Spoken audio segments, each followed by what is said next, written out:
inscreva-se no canal, aperta no like, comenta aí no vídeo e compartilha esse vídeo. Me ajuda a espalhar essa mensagem pelo mundo inteiro para que muito mais gente seja impactada. Este material ainda não existe no Brasil, traduzido em língua portuguesa, nem publicado por editora alguma até o presente momento. Esta é uma tradução pessoal para benefício e edificação do corpo de Cristo. Ajude a espalhar esta mensagem.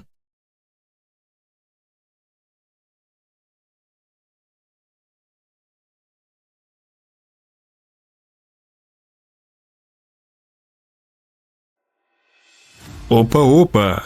Antes de começarmos o vídeo, quero te fazer uma pergunta. Você gosta deste canal? Gosta dos livros e materiais que trago aqui? Pois muito bem, é com você que eu quero falar. Traduzir, adaptar, revisar, gravar e editar dá muito trabalho. Mas eu faço isso porque realmente acredito que todas essas coisas estão impactando e mudando vidas para o reino de Deus. De fato, existem muitos livros abençoados que ainda não estão disponíveis em português, e meu objetivo é traduzir cada um deles para a língua portuguesa e assim abençoar a vida de todos aqueles que falam e entendem esse idioma. Mas nem sempre eu consigo esses livros de graça. Muitas vezes eu tenho que comprar e nem sempre é barato. Atualmente, a cotação do dólar está mais de R$5. Então, um livro que custaria $10, em real, acaba custando R$50 ou mais. É por isso que eu preciso da sua ajuda com essa obra. Através da sua contribuição, poderei fazer muito mais e chegar mais longe com esse trabalho. Então eu te convido a ser um mantenedor dessa obra, pois com a sua oferta, muitos livros serão traduzidos e postados aqui para impactar e mudar a vida de muita gente. Sim, essa é uma forma legítima de levar o reino de Deus ao mundo e você pode ser parte disso. Contribua através da chave Pix que está aparecendo aqui na descrição e também no primeiro comentário fixado. Caso você não possa ver, por algum tipo de deficiência visual, a chave Pix é verdadedapalavra777@gmail.com. Vou repetir, verdadedapalavra777@gmail.com. Se você estiver em um país que não tem Pix, você também pode fazer uma transferência via PayPal pelo e-mail que também está no primeiro comentário, ou se preferir, pode entrar em contato comigo pelo Telegram para vermos outro meio de enviar sua oferta. Lembre-se que eu estarei orando sobre a vida de todos aqueles que ofertarem para que experimentem uma colheita ainda mais abundante. Haja de acordo com a sua fé. O meu muito obrigado pela sua atenção e pela sua contribuição. E agora, fique com o vídeo.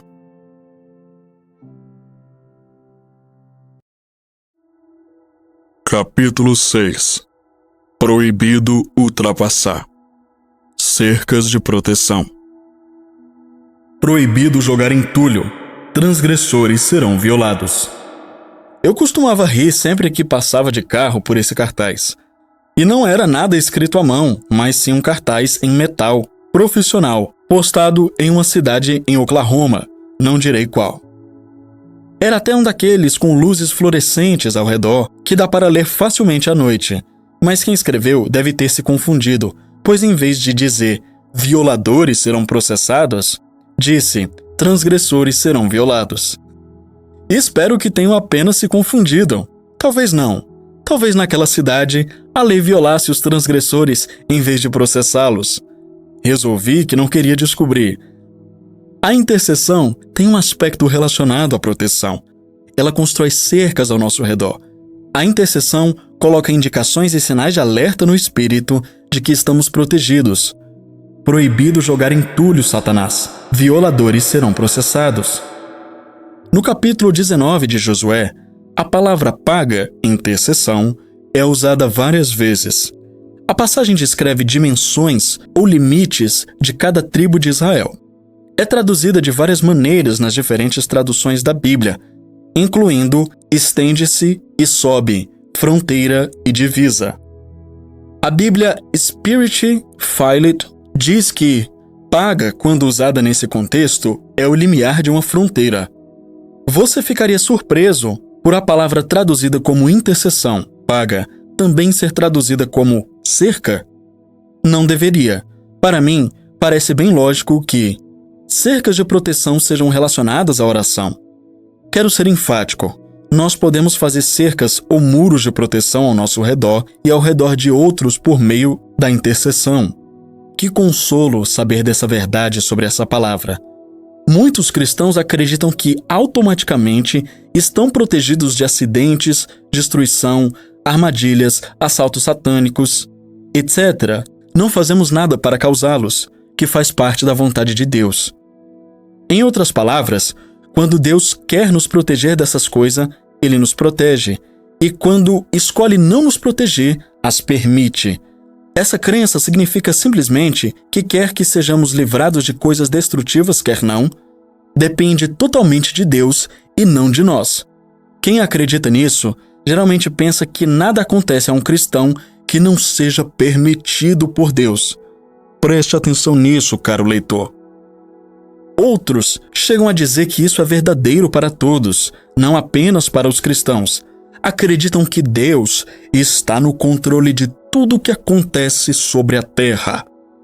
O fato de Deus não estar diretamente no controle de tudo o que acontece na face da terra é algo que podemos constatar por meio de simples fatos. Primeiro, Ele não ia querer que uma pessoa fosse estuprada ou sofresse abuso. Segundo, Ele não desejaria que um inocente sofresse. E terceiro, Ele jamais iria querer assassinatos, pilhagem, genocídio racial e milhares de outras coisas. Princípios governantes. Podemos responder à questão de Deus controlar diretamente ou não cada evento na vida de um cristão, declarando que as leis básicas de colher o que se planta, causa e efeito, responsabilidade individual e livre-arbítrio não são invalidadas quando recebemos a Cristo. Todas as promessas de Deus têm condições, princípios governantes. A maioria, se não todas, dessas condições envolve responsabilidades da nossa parte. A proteção não é uma exceção. A maioria de nós não gosta disso. Ameaça-nos e, de alguma maneira, enfraquece a nossa ideia de Deus imaginar que Ele não esteja totalmente no controle de tudo. E a maioria de nós fica ofendida com qualquer ensinamento que insinue que poderia ser culpa nossa quando acontece uma falha em recebermos proteção, provisão, cura, respostas à oração ou qualquer outra coisa de Deus. Entendo como isso pode ser ameaçador. Sinto-me ameaçado por mim mesmo. Mas não entendo por que haveríamos de nos ofender. Algum de nós declara ser perfeito? Não vamos todos errar de vez em quando? Então por que haveríamos de nos ofender quando algo sugere que imperfeições e fracassos possam vir a nos atrapalhar? Por que nos ofendemos e nos opomos ao ensinamento que diz que nossa descrença ou incredulidade nos impede de recebermos algo, quando a Bíblia diz tantas vezes que se crermos e não duvidarmos ou hesitarmos, receberemos? Ver Mateus capítulo 17, versículo 20, capítulo 21, versículo 21 e Marcos capítulo 11, versículos de 22 a 24, e Tiago capítulo 1, versículos 6 e 7. Por que nos ofendemos quando é mencionado que a nossa incapacidade de perseverar foi o que faltou quando a Bíblia diz que pela fé e paciência herdam as promessas? Hebreus capítulo 6, versículo 12. Por que ficamos confusos ou zangados quando é sugerido que o fato de não termos feito alguma coisa foi o que causou o fracasso quando a Bíblia diz que se estivessem dispostos a obedecer, comerão os melhores frutos desta terra? Isaías capítulo 1, versículo 19, Nova Versão Internacional. Cerca de 80% das pessoas que se consideram nascidas de novo não dão dízimo, expondo-se assim a uma maldição. Mas ficam ofendidas quando alguém menciona que a falta de provisão é culpa delas. Ver Malaquias capítulo 3, versículos de 8 a 12. Nós não perdoamos aos outros e ainda por cima temos a ousadia de achar que Deus vai nos ouvir e responder às nossas orações. Ver Marcos, capítulo 11, versículos de 25 a 26. Muitas vezes nos alimentamos mal, não fazemos exercícios e abusamos de nossos corpos de outras maneiras. E depois dizemos que nossa doença é vontade de Deus. Não treinamos nossos filhos devidamente, mas nos ofendemos quando alguém sugere que sua rebelião é culpa nossa. Ver Deuteronômio 6, versículo 7 e Provérbios 22, versículo 6. Não estamos em Cristo e na sua palavra, mas colocamos a culpa na vontade de Deus quando o versículo "pedirdes o que quiserdes" não tem uma resposta positiva. João capítulo 15, versículo 7. Sabemos que a fé vem pelo ouvir e meditar na palavra de Deus. Vê Romanos 10, versículo 17. E a maioria de nós faz muito pouco disso. Mas se alguém sugere que não recebemos uma promessa por causa de nossa incredulidade, ficamos irados. A Bíblia ensina que aquele que habita no esconderijo do Altíssimo recebe as promessas de proteção descritas no restante do Salmo 91. Mas também ensina que há uma armadura que devo usar e carregar, que inclui um escudo da fé para combater os dardos inflamados de Satanás. Ver Efésios capítulo 6, versículos de 13 a 18. Que Satanás anda nos cercando como um leão, bramando, procurando a quem possa devorar e que eu devo resistir a ele. Ver 1 Pedro 5, versículo 8 e Tiago 4, versículo 7. Mas quando alguém sugere que talvez não tenha sido protegido de algum mal por culpa minha, fico ofendido. E você? Não estou de modo algum dizendo que Deus nunca permite que passemos por dificuldades, que todos os nossos problemas sejam resultado de desobediências ou que todas as orações não respondidas sejam por causa da nossa falta de fé.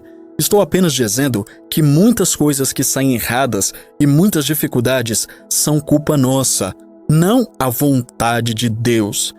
Cabe a nós fazer a nossa parte para assegurarmos que vamos receber proteção e outras provisões celestiais. Vamos tentar deixar de lado nossos medos, nossas inseguranças e nossa tendência a ficarmos ofendidos. Vamos aceitar o fato de que a Bíblia está cheia de princípios que colocam a responsabilidade sobre nós, princípios que devem ser cumpridos a fim de recebermos as promessas de Deus. Entendamos que isso não invalida a graça nem promove a salvação pelas obras. Graça não significa falta de responsabilidade da nossa parte. Vamos entender que o amor de Deus é incondicional, mas seu favor e suas bênçãos não. Vamos deixar de lado toda a nossa preguiça, complacência e apatia. Vamos ter consciência de que às vezes deixaremos a desejar e não devemos nos condenar quando isso acontecer. Vamos agir assim. Meu irmão e minha irmã, se você acredita que Deus está no controle de tudo, como eu costumo ouvir muitas vezes por aí, se você realmente acredita nisso, eu peço que você ouça de novo o que o autor deste livro, Dutch Sheets, disse. Você acha realmente que é a vontade de Deus que mulheres e crianças sejam estupradas, que todo o mal que acontece nesse mundo continue acontecendo? Você realmente acha que Deus está permitindo de propósito? E alguém pode dizer, mas tem o livre-arbítrio. Sim, tem o livre-arbítrio. Mas o que isso tem a ver com Deus permitir? Você realmente acha que Deus está por aí permitindo que o mal aconteça nesse mundo? Porque se Deus controla tudo, como as pessoas costumam dizer, então Ele está permitindo. E se Ele está permitindo, Ele também é culpado, certo? Mas será que isso é realmente verdade? Será que Deus realmente está no controle de tudo? Eu peço que você realmente se questione, que você questione o seu coração sobre essa crença, se você acredita de fato que Deus está no controle, como a gente costuma ouvir ou muitas pessoas dizem por aí. Vamos continuar. Construindo cercas de proteção através da oração. Se você ainda estiver disposto a ler este livro, depois dessa dissertação, voltemos à questão da proteção. Provavelmente, você já imagina, a esta altura, que não acredito que somos automaticamente protegidos só por sermos cristãos. Devemos fazer o que nos cabe para garantir a proteção divina, e algo que podemos fazer é erguer cercas, paga, em hebraico, de proteção através da oração. Ouvi um ministro em Fort Worth, no Texas, contar a história de outro pastor que há anos recebeu uma proteção divina como resultado de muros ou cercas de proteção, paga, criados através da oração. Esse pastor havia desenvolvido a disciplina de começar cada dia com 1 hora de oração. Certo dia, porém, sentiu fortemente que o Espírito Santo o estava guiando a orar por mais tempo, de maneira que continuou por mais 1 hora. Depois de 2 horas, ainda sentia que precisava continuar orando, de modo que perseverou por mais 1 hora, pedindo proteção e bênção a Deus para o seu dia, como também outras coisas. Depois de 3 horas, sentiu que não precisava mais orar e parou. Naquela tarde, enquanto cortava a grama no jardim, sentiu algo bater continuamente contra sua perna. Olhando para baixo, viu uma cascavel tentando lhe dar o bote, mas ela simplesmente não conseguia. Em vez de dar o bote, batia contra os lados de sua perna. Por que aquele homem sentirá a necessidade de orar por mais tempo naquela manhã? O que estava fazendo? Entre outras coisas, criando cercas de proteção através da oração, paga. Há quem diga, claro, que Deus não precisa de 3 horas de oração para proteger alguém de uma cascavel. Concordo. Ele não precisava de 7 dias de marcha ao redor de Jericó para destruí-la tão pouco, mas escolheu fazer assim. Ele não precisava cuspir no olho do homem para curá-lo, mas foi o que fez certa vez. Nem sempre sabemos porque ele requer que as coisas sejam feitas de certa maneira, mas sabemos que para nós a obediência é a chave. Se ele diz 3 horas, então 3 horas será exatamente o necessário. Irmãos, toda vez que eu disser a palavra paga, lembre-se que essa é a palavra que é traduzida como intercessão em hebraico. E além de intercessão, ela também é traduzida de outras formas. Como você viu até aqui, paga também é traduzida como cerca ou muro. Habite no esconderijo. Constância é chave quando se trata de oração por proteção.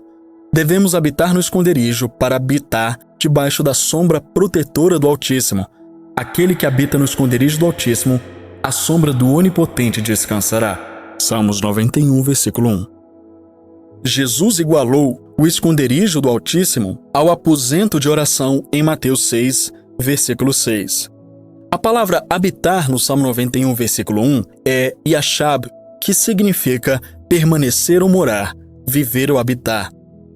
O ponto que deve ser enfatizado é que isso deve ser um estilo de vida, não algo que se faz uma vez na vida.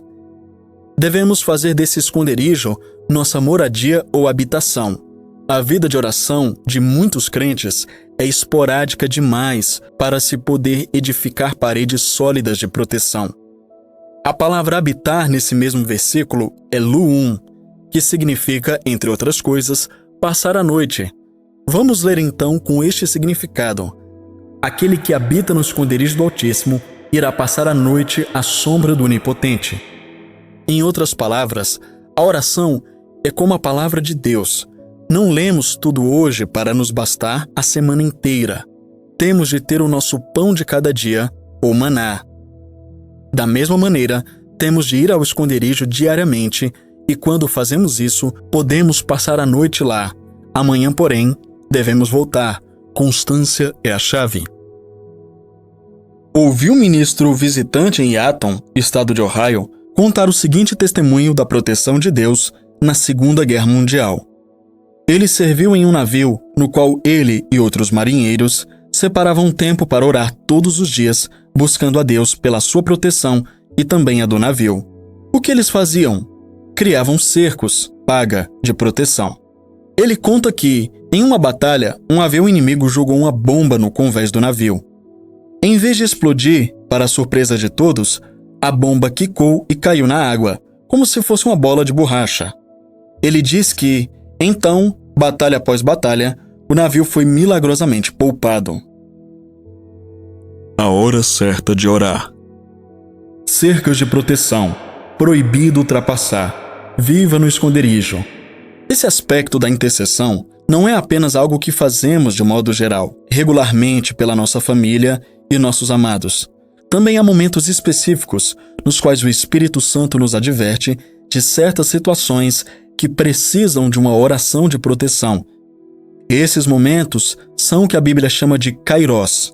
Há duas palavras gregas para tempo. Uma é kronos, que significa tempo em geral, o tempo no qual qualquer coisa é feita. A outra palavra, kairos, é o tempo estratégico ou tempo certo, o momento oportuno no qual algo deve ser feito. Uma janela de oportunidade seria um tempo kairos. Um ataque bem planejado em uma guerra seria um tempo kairos. Quando alguém está em perigo ou prestes a ser atacado por Satanás, é um tempo kairos. Que oração seria um tempo cronos. A Bíblia fala de tentações oportunas, kairos. Ver Lucas 4, versículo 13 e capítulo 8, versículo 13. Não resta dúvida de que tentações ocorram coincidentemente, alguém estar no lugar errado na hora errada, mas também há tentações bem planejadas e oportunas. Vale a pena estarmos alertas, tanto por nós mesmos como por outros. Já me aconteceu de o Espírito Santo me incitar a orar por pessoas, especialmente jovens crentes, com o pensamento: é um momento kairos de tentação para eles. Foi o que aconteceu em Lucas, capítulo 22, versículos 31 e 32, quando Jesus intercedeu por Pedro, orando para que ele não desfalecesse na fé depois de negar a Cristo. E funcionou.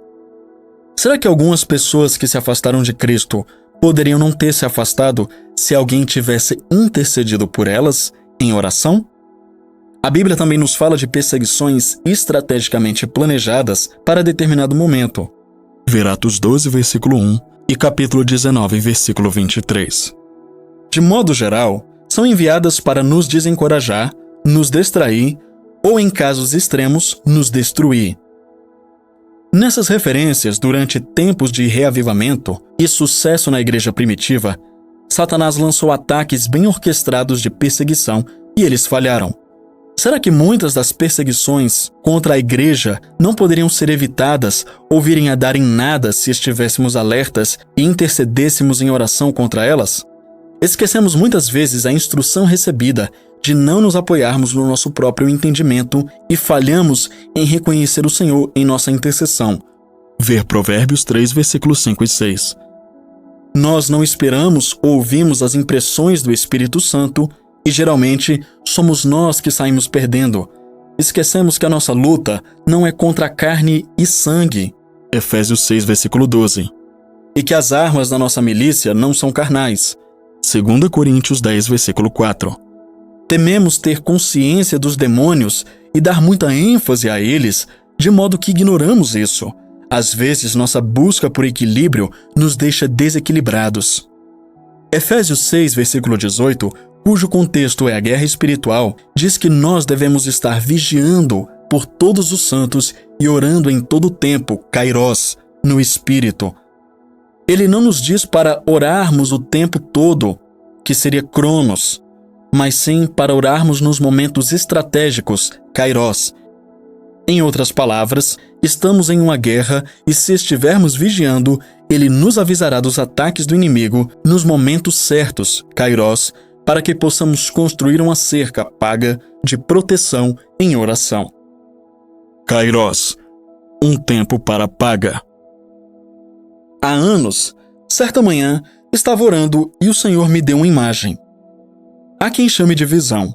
Não importa como seja chamado, vi algo, uma cascavel enrolada nos pés do meu pai. Pareceu-me um momento kairos. Passei uns 15 minutos orando fervorosamente pela sua proteção até que me senti em paz. Ele me ligou no dia seguinte. Estava na Flórida e eu no Texas, e disse: "Você nem imagina o que me aconteceu ontem.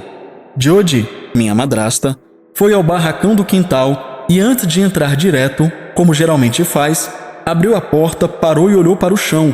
Havia uma cascavel bem onde ela iria passar. Ela andou para trás com cuidado e veio me chamar, e eu matei a cobra." Eu disse para o meu pai: eu sei." Surpreso, ele me perguntou: "Como você sabe?" "Eu vi no espírito", respondi, "e orei pela sua proteção. Você me deve uma." Não, eu não disse isso. Agi com verdadeira humildade e disse algo do tipo: "Glória a Deus!" ou Obrigado, Jesus. Você sabe como fazemos. O que eu estava fazendo ao orar por ele? Criando um muro, paga, de proteção ao seu redor e de Jude. Como é que orei? Pedi ao Pai para protegê-los, amarrei qualquer tentativa de Satanás de feri-los, citei um versículo 2 da Bíblia de promessas de proteção de Deus e então orei no Espírito. Gail Mummert, membro da nossa comunidade em Colorado Springs, contou o seguinte testemunho impressionante de proteção durante um momento Kairos em Lancaster, no Texas. Voltei de carro para casa, debaixo de um clima que ameaçava uma tempestade. Meu marido, Jenny, ligou o rádio para ouvir o noticiário local. Fora detectada uma coluna de nuvens próxima a nós. Quando chegamos em casa, estava tudo estranhamente calmo. Pouco depois, o vento começou a soprar com fúria. As árvores se dobraram e as paredes da casa começaram a balançar. As janelas vibravam e começou a cair granizo na garagem. Vá para o corredor e feche as portas, meu marido gritou. Pegue travesseiros e uma lanterna. Vovó, estou com medo, gritou William, nosso netinho de 5 anos. Jesus vai cuidar de nós. Não tenha medo, eu lhe disse. De repente, as sirenes começaram a tocar em nossa pequena cidade. As paredes se mexiam como se não estivessem presas a nada. Se não estamos em um furacão, estamos perto de um, gritou Jenny ao entrar correndo pelo corredor. Vamos nos dar os braços e sentar no chão, disse eu. Eu amo vocês, disse-nos Jenny, cercando-nos com cobertores e travesseiros. Ele nos cobriu com seu corpo e nos envolveu com seus braços. Um vento fortíssimo nos cobriu e nos sugou a todos juntos. Orem, continuem orando, ele disse. Deus Todo-Poderoso nos ajude, gritamos. Houve uma explosão, janelas eram despedaçadas, vidro partido voava por todo lado. Outra explosão, as paredes cederam, os destroços voavam como flechas em direção ao alvo, por todo lado. Jesus nos ajude, tu és o nosso Salvador, tu és o nosso Rei, gritei em voz alta.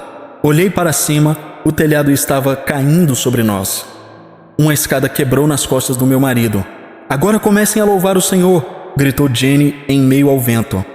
O próximo golpe foi o pior. Não havia nada que pudéssemos fazer.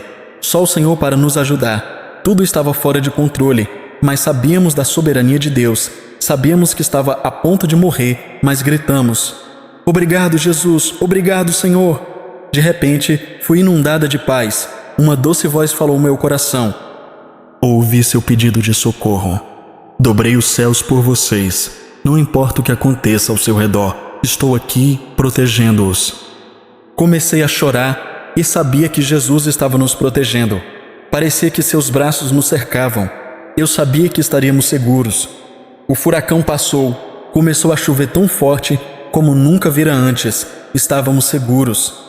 Mamãe, estou vendo o céu, disse o pequeno William. William, é porque estamos sem telhado. Provavelmente tão pouco temos alguma parede, Jenny lhe informou. Estou tão grato por estarmos bem. Nossa filha Wendy perguntou. Jesus nos protegeu, não foi? Apesar de estarmos debaixo de toneladas de destroços, nosso cabelo coberto de restos do isolante do forro e de vidro, estávamos bem, com apenas uns pequenos ferimentos. Isso é que é um muro de proteção. Várias pessoas morreram e muitas ficaram feridas naquele furacão devastador, mas os braços eternos do Senhor protegeram a família Mummert. Gail teve o privilégio de contar toda a sua história para o periódico The Dallas Morning News. O jornal até permitiu seu testemunho da proteção de Deus. Eu tive uma amiga em Dallas vários anos atrás que viveu uma interessante resposta à oração em uma situação Kairos. Ela havia ido cedo pela manhã visitar seu filho e sua nora. Seu filho trabalhava no turno da noite, de modo que, enquanto esperava voltar, sua esposa e sua mãe passaram um tempo juntas. À medida que o tempo passou e o rapaz não chegava, a mãe começou a se preocupar. Algo não estava bem. Pensando que talvez ele ainda estivesse no trabalho, ligaram para o local. Não, responderam. Ele já foi.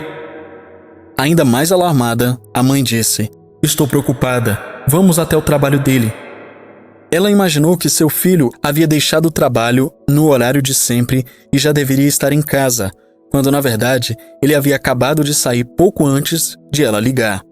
Mas o Senhor estava guiando até mesmo isso, porque, apesar de ele não estar ainda em nenhum perigo, o Espírito Santo sabia que em um momento kairós estava prestes a acontecer na vida daquele jovem e queria que aquela mãe que ora estivesse lá quando acontecesse. Quando as duas senhoras dirigiram em direção ao trabalho dele em uma avenida movimentada de Dallas, viram-no passar em sua moto a 80 km por hora, na outra pista, em sentido contrário. Ainda observando-o, viram quando ele adormeceu na direção e saiu da pista, bateu contra o meio-fio e foi lançado a cerca de 150 metros dali. Ele nem estava usando o capacete. Enquanto o rapaz voava pelos ares, sua mãe orou: "Jesus, proteja meu filho!" Ela continuou orando enquanto fazia um retorno para chegar até ele. Já havia uma multidão ao redor do rapaz, e elas foram correndo, perguntando se o queriam encontrar. E encontraram um milagre: nenhum ferimento, nenhum osso quebrado, nenhum corte, nenhum ferimento interno. Apenas um jovem perguntando-se o que havia acontecido. Paga, aconteceu. Kairós paga, aconteceu. Um cerco de proteção. Uma mãe levada pelo aviso do Espírito Santo e que estava, portanto, no lugar certo na hora certa. Isso quer dizer que se você não estiver no lugar certo, quando a pessoa amada sofrer um acidente, você então é o culpado pelos seus ferimentos ou pela sua morte? Claro que não. Se todos vivessem tentando adivinhar os momentos certos, ficaríamos loucos. Simplesmente significa que devemos estar alertas e, quando formos avisados pelo Espírito Santo, devemos responder a esses avisos com oração, criando alguns muros. Ouvi um palestrante convidado na igreja Christ for the Nations, Cristo para as Nações, em Dallas, no Texas, contar outra história interessante envolvendo não um momento kairós, mas uma ocasião kairós de criar cercas, paga, de proteção. Ele tinha um sonho muito vívido e recorrente que sentia ser fortemente um aviso do Senhor de que sua filha casada estava morrendo. No sonho, ele não via como ela morria, mas sentia fortemente que Satanás tinha um plano meticuloso para tirar a vida dela. Para não alarmá-la, ele contou isso apenas ao seu genro e os dois começaram a interceder, paga, em oração diariamente pela segurança dela. Estavam criando o muro, paga, de proteção ao redor dela. O ministro disse como várias vezes ao dia, enquanto trabalhava, dirigia o carro, caminhava, sempre que se lembrava, ele amarrava o plano de Satanás de tirar a vida de sua filha. Como ele fazia isso? Alguns podem perguntar. O que ele dizia?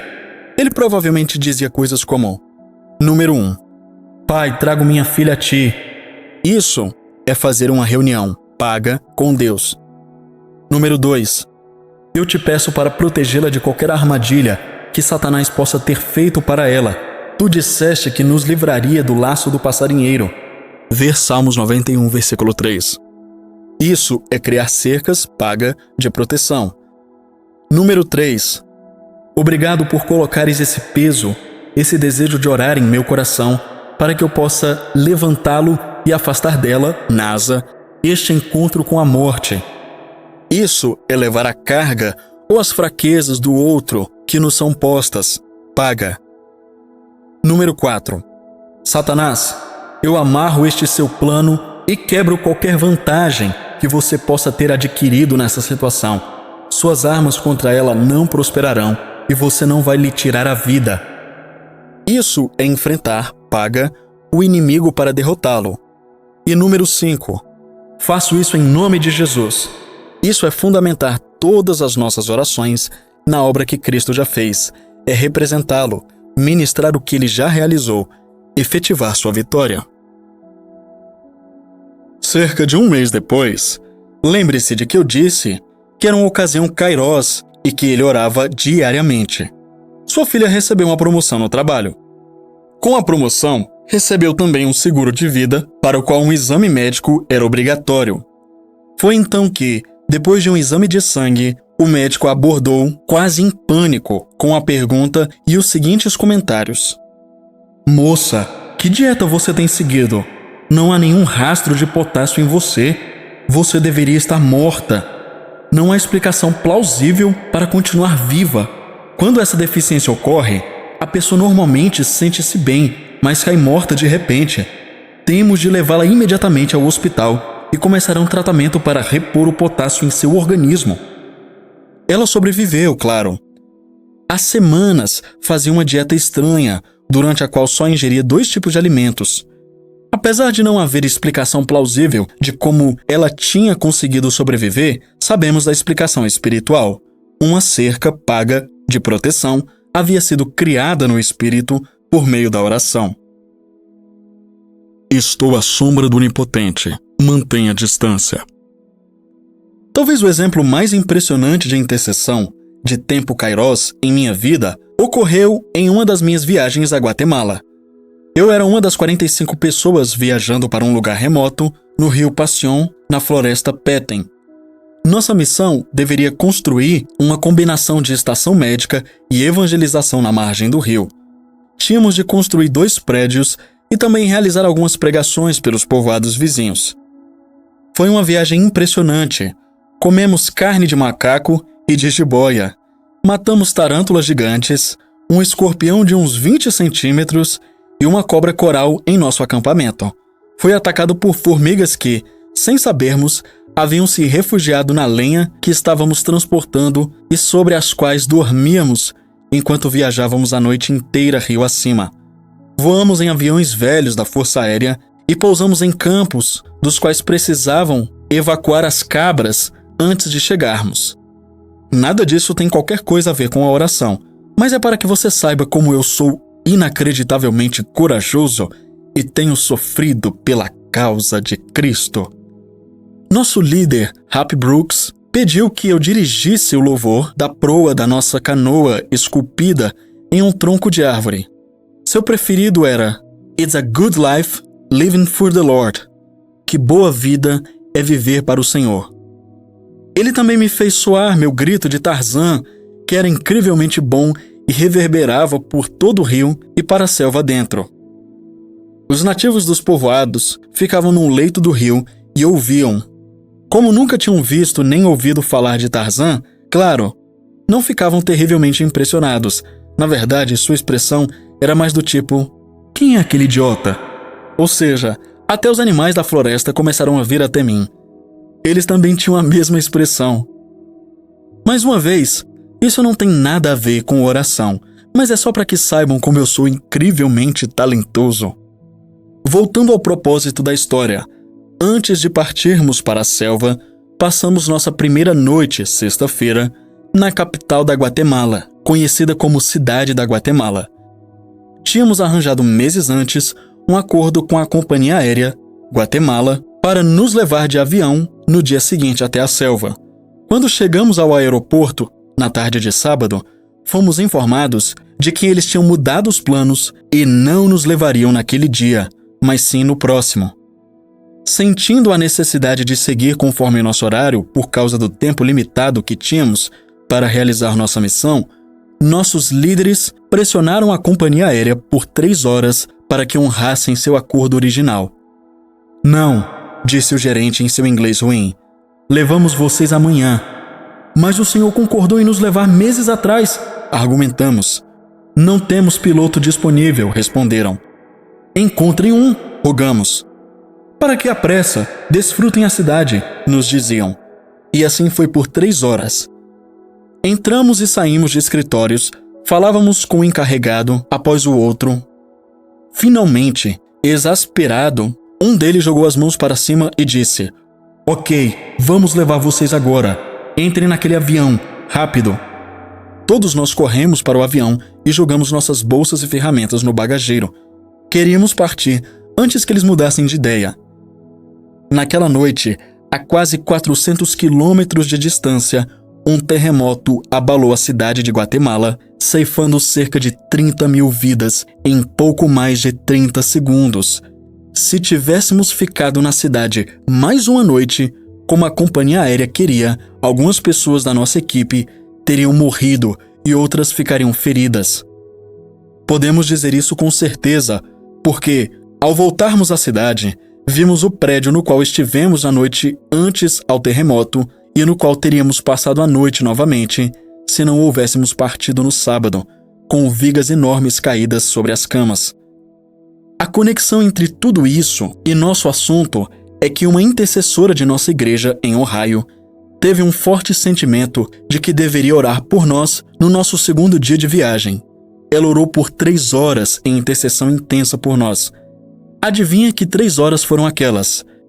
Exatamente, as 3 horas que os nossos líderes estavam negociando com os encarregados da companhia aérea. Não sabíamos que nossa vida corria risco se permanecêssemos na cidade, mas Deus sabia. Essa intercessora tampouco sabia. Ela só sabia que, por algum motivo, sentiu uma forte impressão de que tinha de orar por nós. Ela estava vigiando, como em Efésios 6, versículo 18 nos instrui, e percebeu o momento Kairós. Não restam dúvidas para mim de que ela ajudou a criar a proteção e a intervenção da qual desfrutamos. Há vida e socorro no esconderijo da oração, mas ela não é automática para os que creem. Apesar de termos promessas de proteção do nosso inimigo, temos um papel definido a desempenhar para tanto nós como os outros receberem essa proteção. Quem intercede em oração sabe disso e não deixa nada para o acaso, mas coloca sinais para todas as forças do inferno verem. Estou à sombra do Onipotente, mantenha a distância. Questões para reflexão. Número 1. Qual é a conexão entre paga e a proteção recebida? Número 2. Os cristãos são automaticamente protegidos de tudo? Tudo que nos acontece é permitido por Deus? Ou as nossas ações e a nossa oração têm parte nisso? Explique. Número 3. Comente sobre ser constante em oração com relação à proteção. Número 4. Explique a diferença entre Cronos e Kairós e como isso se relaciona com a intercessão. E número 5. Você tem colado alguns cartazes de "não ultrapasse" ultimamente? Meu povo, chegamos ao final de mais um vídeo, mas o livro ainda não acabou. Como tenho dito nos vídeos anteriores, se você deseja adquirir esse livro físico, você pode clicar no link que eu deixei no primeiro comentário fixado. Vai estar escrito aí o nome do livro e na frente o link. É só você clicar e comprar. A compra é segura, tá? Pode confiar, é tranquilo. E se você chegou até aqui, deixa o seu like, deixa o seu comentário, compartilhe bastante esse vídeo para a gente ajudar essa obra a crescer. Muitas pessoas não sabem orar da maneira certa. A proteção de Deus na sua vida não é automática. Não é porque a Bíblia diz que todas as coisas cooperam para o bem daqueles que amam a Deus e são chamados segundo o seu propósito, que isso se cumpre no modo automático. Sabe, até mesmo no Velho Testamento, antes da Nova Aliança, que é melhor e tem promessas muito melhores, a Bíblia diz: "Se ouvires atentamente a voz do Senhor teu Deus, virão sobre ti e te alcançarão estas bênçãos." Mas ouvir aqui não tem apenas o sentido de você escutar, mas de você dar atenção, se você guardar os mandamentos. E guardar significava simplesmente praticar. Guardar os mandamentos tem o sentido de praticar. Então, a proteção da sua vida e da sua família e dos seus amigos e dos seus irmãos em Cristo e da sua igreja, da sua cidade, não está no modo automático. Você não será protegido só porque é filho de Deus. E você pode pensar assim: mas teve aquela vez que eu não orei por proteção e mesmo assim eu fui protegido numa situação assim. Então ali foi a soberania de Deus, certo? Errado. Eu já passei por situações onde eu também não orei por proteção e mesmo assim recebi a proteção de Deus. E qual é a resposta para esse tipo de situação? É simples: alguém estava orando por nós. Se você não orou, alguém orou por você. Se você simplesmente conseguiu algo, não foi do nada. Não foi simplesmente porque Deus decidiu: eu vou fazer por ele, eu vou fazer por ela. Mas tinha alguém orando por você. Pode ter certeza disso. Muitos livramentos eu recebi na minha vida porque haviam pessoas orando por mim. E não somente isso. Já recebi promoções e bênçãos porque haviam pessoas também orando por mim nessa área. Então, coloque-se no muro, coloque-se na brecha. E se você ama esse canal, se você ama essa obra, eu te convido a contribuir financeiramente. Te convido a semear neste canal. E mais do que isso, a se tornar um mantenedor fiel. O que é um mantenedor? É alguém que está sempre mantendo essa obra de pé, alguém que está sempre contribuindo fielmente. Então, coloque no seu coração aquilo que você deseja, aquilo que você crê, claro, de acordo com a sua realidade. E eu estarei orando pela sua vida para que você receba ainda mais bênçãos e promoções. Mas contribua e ajude esse canal a crescer. Amém, meu irmão? Agora sim, para provar que você chegou até aqui, digite assim nos comentários: eu estou construindo um muro de proteção em um momento oportuno. Vou repetir. Eu estou construindo um muro de proteção em um momento oportuno. Eu vou ficando por aqui e até a próxima.